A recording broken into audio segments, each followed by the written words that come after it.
ایک شاعر کہتا ہے جہیز آگ ہے دنیا کو نگل سکتی ہے، جہیز سے نہ تیری تقدیر بدل سکتی ہے۔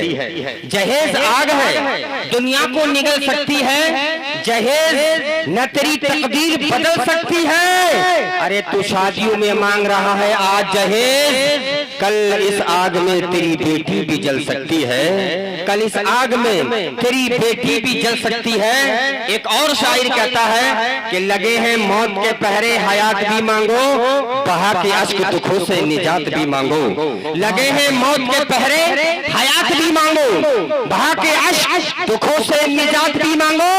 ارے تمہاری آنکھوں پہ بے غیرتی کا پردہ ہے، تمہاری آنکھوں پہ بے غیرتی کا پردہ ہے۔ جہیز مانگنے والوں زکات بھی مانگو، جہیز مانگنے والوں زکات بھی مانگو۔ مال و زر کے اسیر لگتے ہیں، باخدا بے ضمیر لگتے ہیں، مال و زر کے اسیر لگتے ہیں، باخدا بے ضمیر لگتے ہیں۔ اور جو مانگتے ہیں شادیوں میں جہیز، جو مانگتے ہیں شادیوں میں جہیز، وہ تو خاندانی فقیر لگتے ہیں، وہ تو خاندانی فقیر لگتے ہیں۔ حضرات، شادی کو اسلام میں نکاح کا نام دیا گیا ہے۔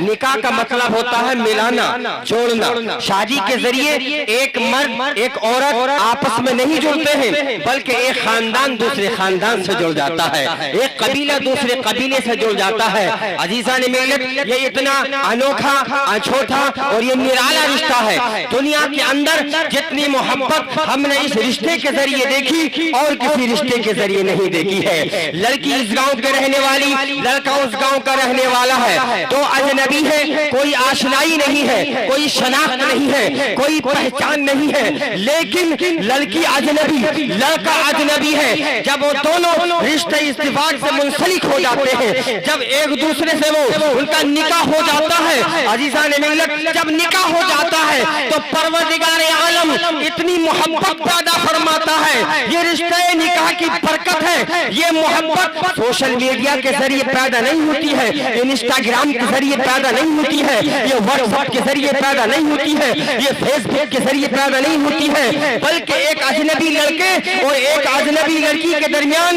جو محبت پیدا ہوتی ہے وہ رشتہ نکاح کی وجہ سے ہوا کرتی ہے۔ سبحان اللہ، سبحان اللہ۔ اس لیے پروردگار عالم نے قرآن کریم کے 21ویں پارے سورہ روم کے اندر فرمایا وَمِنْ آیَاتِهِ أَنْ خَلَقَ لَكُم مِّنْ أَنفُسِكُمْ أَزْوَاجًا لِتَسْكُنُوا إِلَيْهَا۔ اللہ کی بہت بڑی نشانیوں میں سے ایک نشانی یہ ہے کہ اللہ نے تمہیں میں سے تمہارے لیے تمہاری بیویوں کو پیدا فرمایا۔ کیوں پیدا فرمایا؟ لِتَسْكُنُوا إِلَيْهَا، تاکہ تم ان سے سکون حاصل کرو۔ وَجَعَلَ بَيْنَكُمْ مَوَدَّةً وَرَحْمَةً، اور اللہ نے اس تمہارے ایک عورت اور ایک مرد کے درمیان، شوہر اور بیوی کے درمیان اس رشتہ نکاح کی وجہ سے آپس میں محبت پیدا فرما دی ہے۔ عزیزان ملت، اللہ تبارک و تعالی نے جتنے بھی رسولان اعظام کو خاکدان گدی پر مبعوث فرمایا، سب کے سب پریوار والے تھے، سب کے سب شادی کرنے والے تھے۔ ان کے تعلق سے اللہ تبارک و تعالی نے قرآن میں فرمایا وَلَقَدْ أَرْسَلْنَا رُسُلًا مِّن قَبْلِكَ وَجَعَلْنَا لَهُمْ أَزْوَاجًا وَذُرِّيَّةً۔ اے نبی، ہم نے آپ سے پہلے جتنے بھی رسول بھیجے ہیں سب کے سب آل اولاد والے تھے، سب نے شادی کی، سب کے بچے تھے۔ عزیزان ملت، شادی کوئی ایسی چیز نہیں ہے جو چھپا کر کی جائے، جو لوگوں کو بتا کر کے نہ کیا جائے، لیکن شادیوں کے اندر جو غلط رسم و رواج آج ہمارے معاشرے میں پنپتے چلے جا رہے ہیں، ہمیں اس سے بچنے کی ضرورت ہے۔ آئیے تھوڑی سی بات بتا کر بہت جلدی اپنی جگہ لیتا ہوں۔ برادران ملت، آج ہماری شادیوں میں ایک اور رسم چل پڑی ہے، ہلدی کی رسم۔ ہلدی کی رسم، شادی سے چند دن قبل لڑکی کی سہیلیاں لڑکی کے گھر پر آتی ہیں اور پیلے کلر کے کپڑے پہن کر اس کے ہاتھ اور پیروں پر ہلدی لگائی جاتی ہے۔ اور کیا عقیدہ کیا رکھا جاتا ہے، آستھا کیا رکھی جاتی ہے کہ ہلدی لگا کر جو ہے اچھے شگن کی علامت ہے، یہ اچھے نصیب کی علامت ہے۔ عزیزان ملت، ہلدی لگا کر نصیب اچھا نہیں ہو سکتا، اچھا شگن نہیں ہو سکتا، یہ یہ اسلامی اصول نہیں ہے, یہ اسلامی رسم نہیں ہے, یہ اسلام کا حکم نہیں ہے. یہ ہمارے ملک کے اندر ہم نے دوسرے مذہب کے لوگوں کی اس پرمپرا کو لے لیا, آج ہم اس پر عمل کر رہے ہیں. یاد رکھیے, اگر یہ غیر شرعی رسمیں ہماری شادیوں کے اندر ہوتی رہیں گی, ہم ان پر عمل کرتے رہیں گے, تو اللہ کے نبی فرماتے ہیں من تشبہ بقوم فہو من, جو دنیا میں جس قوم کی نقل کرے گا قیامت کے دن اسی کے ساتھ اٹھایا جائے گا. عزیزان ملت, یہ رشتہ نکاح اتنا متبرک اور بابرکت نکاح ہے. عزیزان ملت, اللہ کے نبی کے ایک صحابی ہے, نام حضرت عبد الرحمن ابن عوف, مکے سے مدینے کو آ گئے, ہجرت کر کے آ گئے, چھوٹی کوری نہیں ہے, کنگال ہے, ایک پائی ان کے پاس نہیں ہے. لیکن جب مکے سے مدینے کے اندر مسلمان آئے تو اللہ کے نبی نے سلسلہ مؤاخات قائم کر دیا, انصار اور مہاجرین کے درمیان بھائی بھائی کا رشتہ قائم فرما دیا. حضرت عبد الرحمن ابن عوف کا رشتہ خلوت قائم کیا حضرت سعد ابن ربیع رضی اللہ تعالی عنہ کے ساتھ. فرمایا اے سعد, میرا عبد الرحمن یہ تیرا بھائی ہے. حضرت عبد الرحمن ابن عوف بہت مالدار انسان تھے, لیکن مکے سے مدینے کو آ گئے. اللہ کے نبی کی محبت میں رضا الہی کی خاطر مکہ چھوڑ کر مدینے آ گئے. اللہ کے نبی نے حضرت سعد کو آپ کا بھائی بنا دیا. ان کے بھی طور طریقے دیکھو, انہوں نے بھی شادیاں کی تھی, انہوں نے بھی نکاح کیے تھے, لیکن ان کے نکاح کیسے تھے, ان کی شادیاں کیسے تھی, ان کی بارات کیا ایسی ہوا کرتی تھی, کیا ان کے کھانے ایسے ہوا کرتے تھے. حضرت سعد رضی اللہ تعالی عنہ نے حضرت عبد الرحمن ابن عوف کا ہاتھ پکڑا اور فرمانے لگے عبد الرحمن, اللہ کے نبی نے تمہیں میرا بھائی بنا دیا ہے, اور ایک بھائی کا خیال رکھنا یہ بھائی کی ذمہ داری ہوتی ہے. آپ نے ہاتھ پکڑا اور اپنے باغ میں لے جاتے ہیں, کہتے دیکھو یہ میرا کھجوروں کا ایک باغ یہ ہے, ایک میرا کھجوروں کا ایک باغ یہ ہے, تم ان دونوں باغوں میں سے ایک باغ پسند کر لو, تمہارے نام درج کر دیا جائے گا.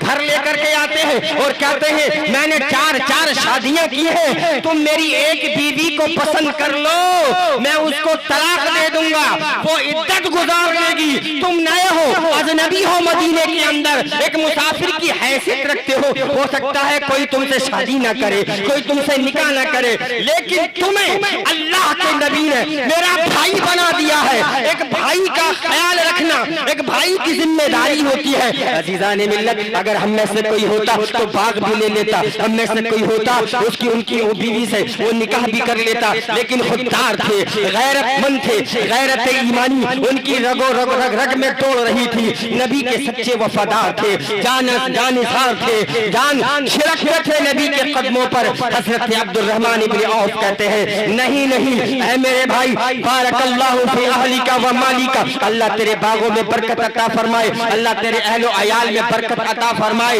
مجھے تیرا باغ نہیں چاہیے, مجھے تیری بیوی سے شادی نہیں کرنی ہے. اے سعد دلنی علی سوق, مجھے تو مارکیٹ کا پتہ چاہیے, مجھے مارکیٹ کا پتہ بتا دو. حضرت عبد الرحمن ابن عوف کو حضرت سعد نے مارکیٹ کا پتہ بتایا.